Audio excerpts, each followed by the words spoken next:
kalau boleh tahu nih Pak, motivasi bisnisnya nih, kalau untuk secara horizontal nih Pak, Iya. apa nih Pak? Jadi gini, saya lagi dari sisi bisnis tetap kita ingin growth kan ya. Ya. Saya bermimpi bahwa saya punya beberapa franchise dan saya punya cabang. Dan saya lagi membangun bisnis. Ya. Tetapi yang lebih utamanya adalah bagaimana saya mau bersanding dengan anak-anak muda. Wah. Anak-anak muda ini mereka punya daya dobrak yang luar biasa. Makanya kalau dalam kisah-kisah sahabat, bagaimana kisah sahabat? Yang paling kita kenal mungkin bukan sahabat, tapi paling kita kenal anak muda siapa? Muhammad Al-Fatih. Tapi dia bukan sahabat. Betul. Dia keturunan 600 tahun setelah Rasul. Tapi saat ternyata di dalam kisah sahabat itu banyak anak muda yang luar biasa. Ada namanya Mus'ab bin Umair. Ya. Kemudian ada namanya yang ada satu sahabat yang dia minta, ya Rasulullah, nanti ketika perang tolong aku dikirim orang yang pertama engkau kirim ya Allah. Ya Rasulullah. Itu kalau nggak salah Haris bin Malik. Jadi anak-anak muda sebenarnya mereka pendobrak. Umur mereka tidak lebih dari 20 tahun. Ya. Muhammad Al-Fatih 21 tahun. Ya. Mereka umur 18 tahun, 17 tahun. Karena memang anak muda ada kompetensi di situ. Ya. Nah, mungkin sekarang karena sudah pergerakan mungkin 20 tahun. Itu anak-anak muda itu luar biasa gitu. Nah, ini kalau boleh tahu Pak Pugu ini mengaplikasikan ini gimana tuh? Anak saya cemplung di sini. Wah, udah berapa lama anak di sini Pak? 2 tahun, 3 tahun. Saya lepas. Tapi kan biasanya Pak anak-anak itu yang bapaknya seorang pebisnis gitu, dia tuh jarang mau tuh nerusin usaha. Makanya saya cemplungin di situ, disuasanakan. Gimana tuh Pak caranya? Ya, cemplungkan dia di sini, masukkan dia ke sini, kasih tanggung jawab. Kalau di rumah mau suasanakannya gimana tuh? Kalau di rumah ya kami buat diskusi. Ayo mau bikin apa ini? Ada diskusi. Walaupun tetap harus ada amirnya kan, harus memutuskan kan. Gitu. Karena dia juga butuh pengalaman. Jadi harus diasah terus. Kalau dalam kemampuan orang berbisnis ini memang harus diasah. Nggak hanya tergantung kita, harus diasah terus. Nah, dengan adanya dia ternyata model bisnis berubah. Nah, kemudian dia menggunakan media sosial segala macam, alhamdulillah makin itu. Jadi seperti bisnis ini harus disuasanakan, seperti agama pun harus disuasanakan. Masya Allah. Jadi kenapa saya pakai begini untuk mensuasanakan agama di dalam kehidupan. Jadi ada keyakinan. Berarti membiasakan ya Pak? Membiasakan. Jadi yakin bahwa dengan taat kepada Allah, dengan ikut sunnah baginda Rasulullah, di situ ada kemenangan. Di situ ada kemuliaan, di situ ada pertolongan. Jadi hari ini kita menganggap bahwa sunnah baginda Rasulullah itu kalau dikerjakan dapat pahala, tidak dikerjakan tidak apa-apa. Ya. Dibalik kita coba untuk merubah mindset itu, dikerjakan itu mendapat kemuliaan, tidak dikerjakan tidak ada pertolongan. Oh, itu punya Pak Puguh tuh prinsipnya tuh, seperti itu ya? Bukan saya, tapi banyak orang. Gimana Pak tadi Pak? Dikerjakan mendapat kemuliaan, tidak dikerjakan tidak mendapat pertolongan. Karena di balik sunnah itu ada kemuliaan, tidak ikut sunnah tidak ada kemuliaan, tidak mendapat pertolongan. Terlebih lagi ketika yang wajib ditinggalkan. Betul, apalagi itu, wah itu sudah basic gitu. Dikerjakan mendapat kemuliaan, tidak dikerjakan mendapat. Waduh, itu. Tidak mendapat pertolongan. Tidak mendapat. Kalau yang wajibnya dikerjakan dan berkemuliaan, tidak bekerjakan mendapat kehinaan. Allahu Akbar.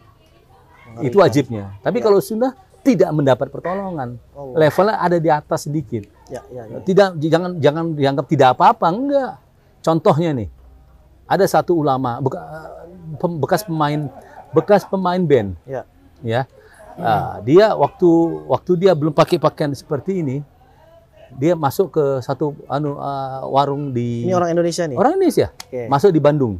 Bekas pemain band. Dia cerita ke saya. Masuk dia ke warung mie di Bandung. Ya.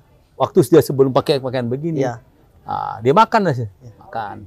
Suatu hari dia merasa saya kok pingin pakaian begini. Ya. Masuklah dia ke sana. Tukang parkir bilang begini, maaf Pak Haji, jangan Pak Haji. Loh, kenapa jangan masuk ini? Ada B2-nya Pak Haji. Allahu Akbar. Ternyata dengan di balik sunnah itu ada kemuliaan. Begitu. Padahal mohon maaf, di mata mereka yang ibu-ibu yang perempuan itu pakai jilbab, dia silakan masuk aja. Karena itu sudah habit. Iya. Karena itu menjadi kebiasaan, bukan lagi yang baru gitu loh. Tapi kalau laki-laki pakaian jubah segala macam sesuatu yang baru. Betul. Langsung tuang parkir, gitu ya. Betul. Karena Rasulullah pakai peci terus gitu. Iya. Tutup terus gitu. Bahkan masuk dalam WC mereka Rasulullah tutup. Gitu. Cuma mandi saja yang tidak gitu. Iya. Oh, Masya Allah. Nah, itu kita belajar itu.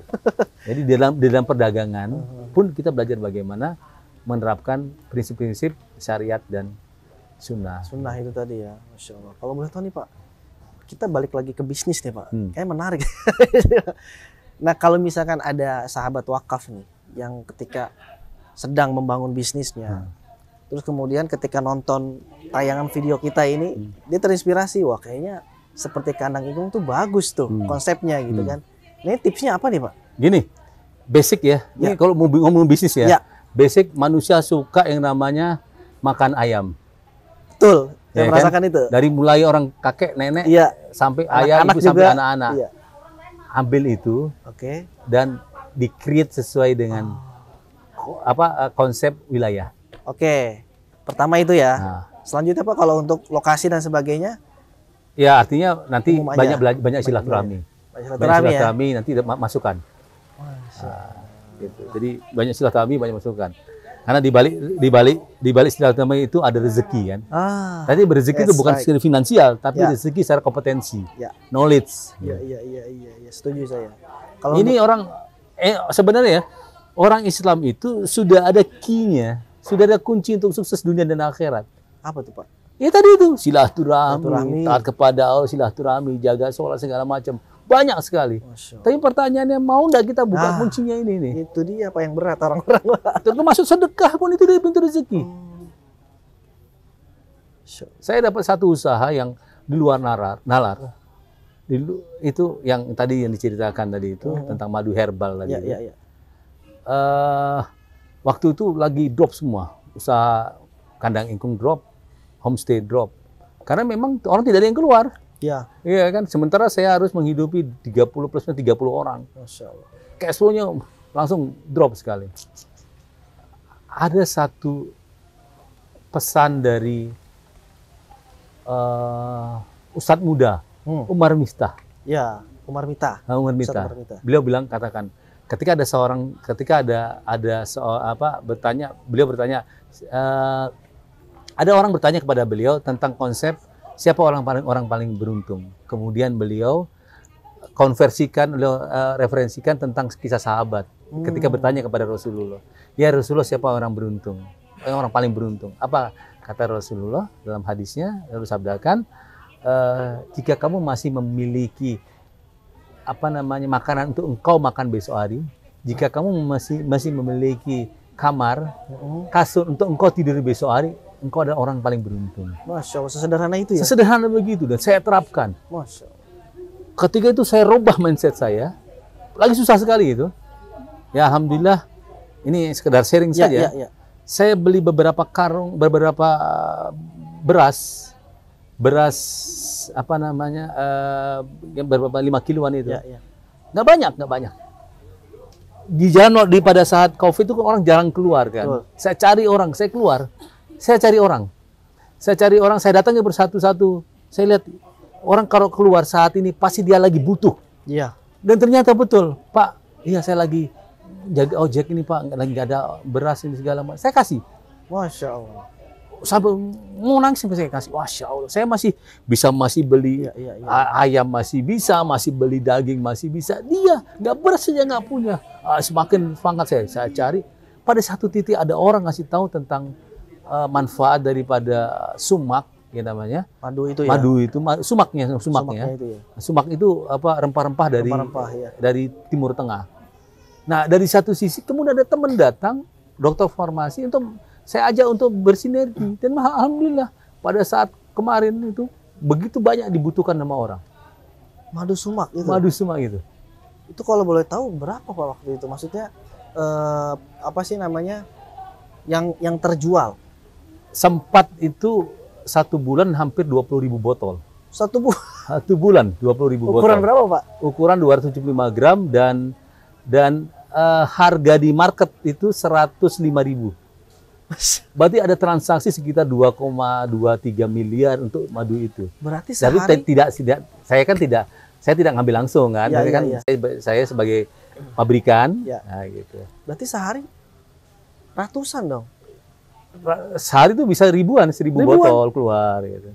Tadi sebulan sekitar 20.000-an. 20.000 kan ada Sabtu Minggu libur gitu. Ada yang Bener ya. Masya Allah. Ya. Makanya pada saat COVID itu luar biasa. Tapi Pak waktu itu Pak Puguh menyadari nggak ini tuh potensi atau memang itu Nah, mengalir waktu itu gitu hanya aja? mengalir saja. Oh, mengalir aja. Sehingga apa? Pola distribusi, penjualan pun hanya dari teman ke teman.